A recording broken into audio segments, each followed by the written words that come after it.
आमदार गोपीचंद पडळकर यांचे कार्यकर्ते शरणू हंडे यांचं काल सोलापूर मधून राष्ट्रवादीचे रोहित पवार यांच्या गुंडांनी अमित सुरवसे यांनी अपहरण केलेलं होतं।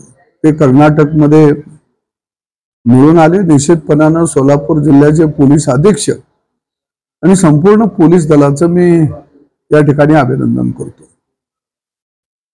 गुंडागर्दी कुठं चालती, अपहरण कशा पद्धतीने होतात, खून कशा पद्धतीने होतात, भ्रष्टाचार कशा पद्धतीने होतात, याचं एक मोठं विश्वविद्यालय आदरणीय शरद पवारांच्या नेतृत्वाखाली आता सध्या रोहित पवार चालवत आहेत।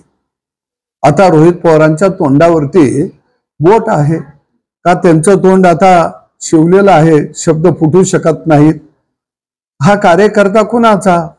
गोपीचंद पडळकर यांच्या गाडीवरती हल्ला झाल्यानंतर त्याचा सत्कार रोहित पवार यांनी केलेला होता।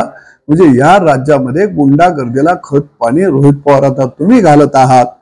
मी राज्याच्या मुख्यमंत्र्यांना विनंती करतो की महाराष्ट्रातली राष्ट्रवादी पुरस्कृत आणि रोहित पवार समर्थक जी गुंडागर्दी या महाराष्ट्रामध्ये चाललेली आहे तिला ठेचून काढा।